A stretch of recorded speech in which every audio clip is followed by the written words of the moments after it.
Hello, welcome to another installment of New Gameplay Today. I am your host, Wesley LeBlanc. Today it's actually just me.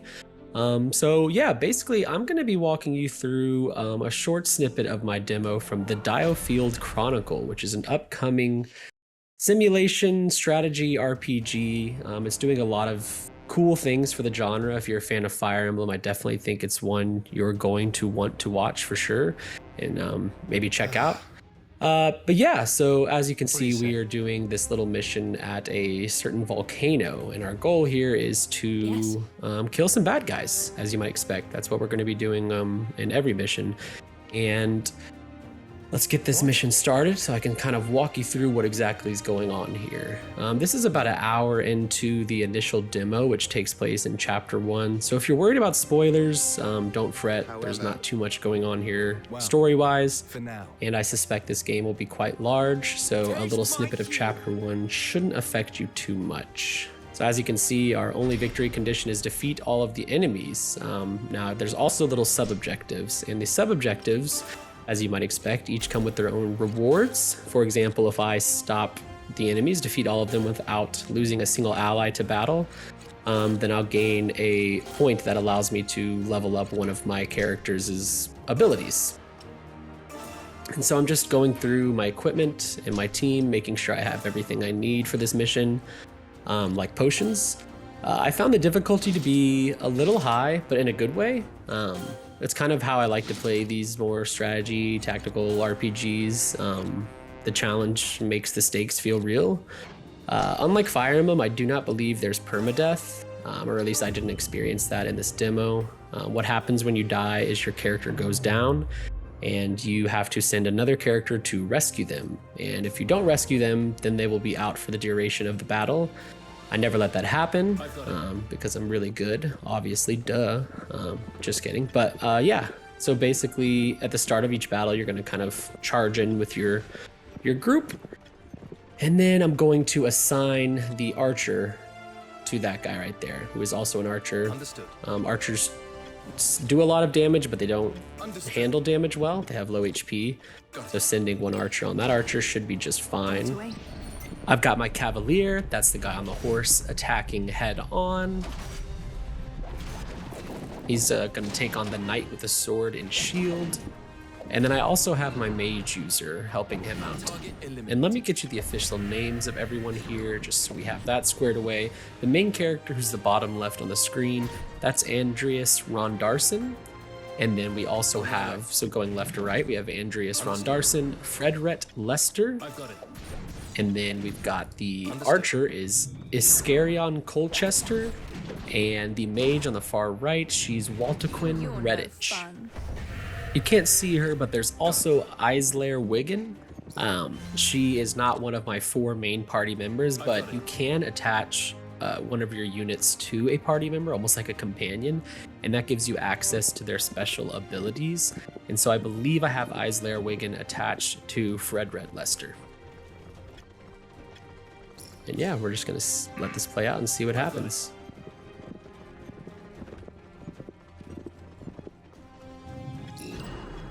So yeah, I'll just kind of walk you through my thoughts of this game so far. I'm about an hour and a half in to this demo, which seems to be pretty beefy.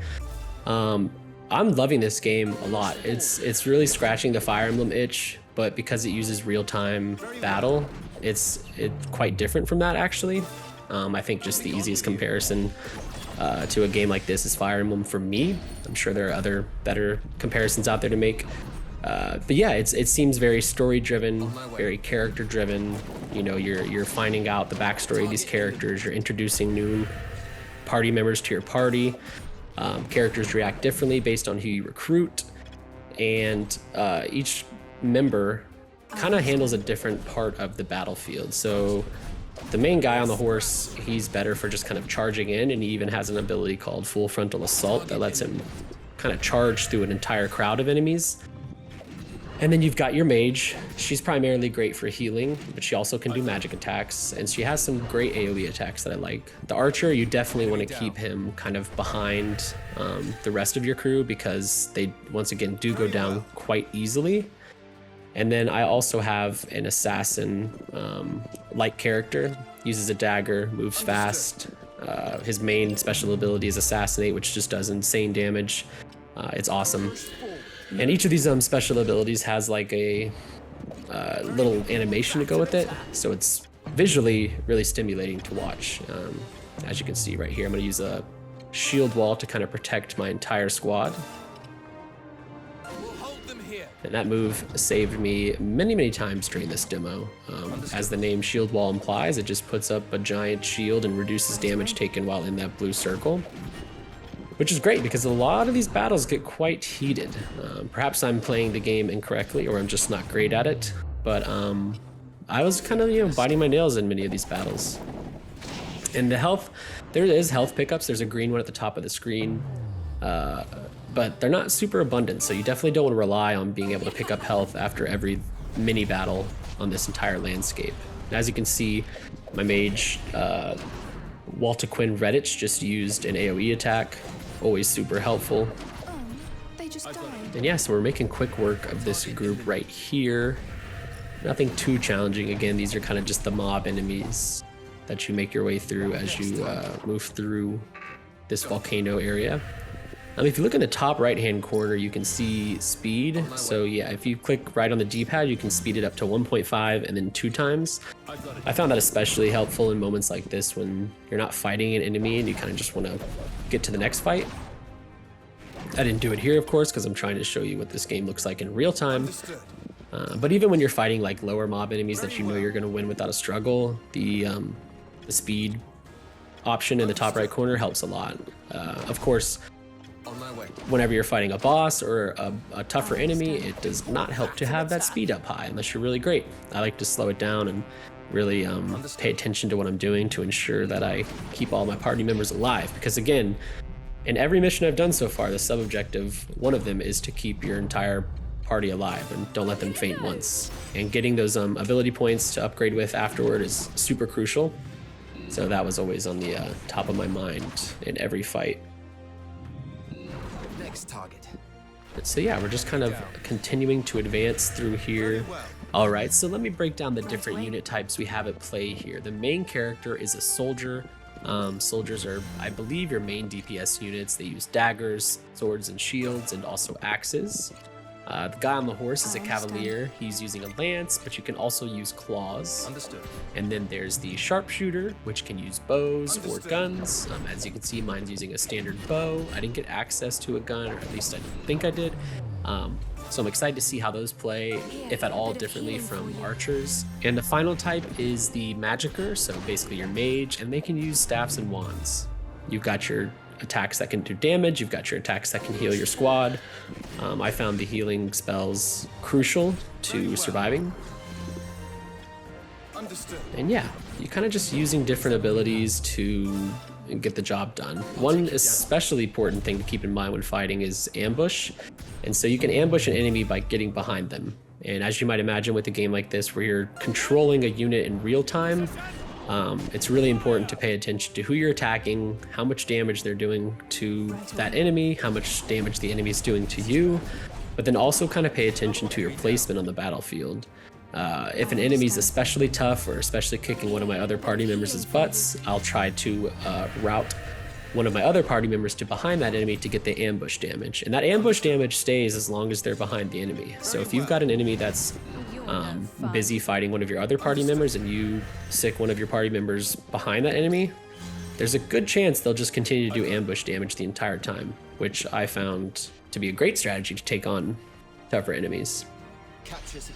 And so you can see here we're about to get into a fight with 7 different enemies. Obviously my party is 4, so you kind of have to think about how you're going to advance in a situation like this strategically.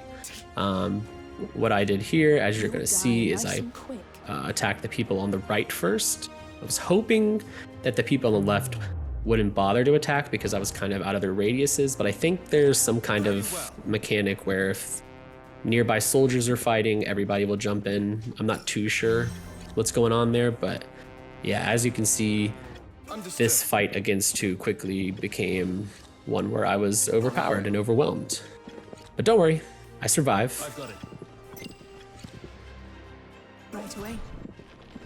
And so one thing I especially like about this game so far, beyond the combat, which I'm actually really enjoying, it's scratching that strategy itch. If this is your kind of game, then you're definitely gonna want to check it out. But beyond that, the world is actually really exciting. It's a mix of like fantasy, medieval Europe type fantasy, but there's also like a touch of, I don't want to say steampunk, but kind of industrial revolution. Reminded me a lot of, you know, like 1800s London, Assassin's Creed Syndicate, those kind of looks. I won't be showing it in this video, but there's some enemies and characters you'll meet wearing like the whole top hat get up, and you fight through a town that looks very much like Paris or something like that. And in a genre that's typically medieval or strictly fantasy, I thought it was interesting that there's some like modern history day elements. Of course, the 1800s aren't modern, but you know what I mean, not medieval. It's a nice blend. I think it does so really well. And on that note, as you can probably hear from the voice cast, yeah, the characters are English, British. This obviously does not take place in the real world, so possibly not British, but they have English accents, and that's kind of the vibe this entire game has. You know, a European, English, medieval type of campaign. I don't actually have a good grasp on the wider threat that's kind of progressing the plot. Again, I'm only an hour and a half into this game that I think is going to be quite long, but I suspect it's going to be almost like a war campaign. As you might have seen at the beginning of this new gameplay today, there's a giant war map, and that kind of determines your missions. I'll take you down.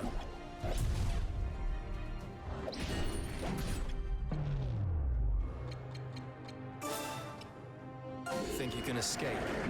Yeah, so what you just saw on screen was Bahamut. That is a, let me get the name correct for you because it's interesting, a Magilumic orb. These are powerful weapons that can turn the tides of battle. Basically, you have one equipped, as you can see here, and it's like a summon in Final Fantasy or any other game where there's summons. It's a one-time use. That monster, in this case Bahamut, flies down, blasts the entire battlefield within a, you know, area of attack radius, and does extreme damage.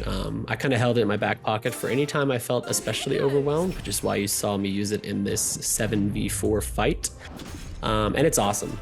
Much like the rest of the game that you've seen so far, the animation for the Magilumic orbs is really cool. That's one of the most exciting things for me, and there's certainly more to find.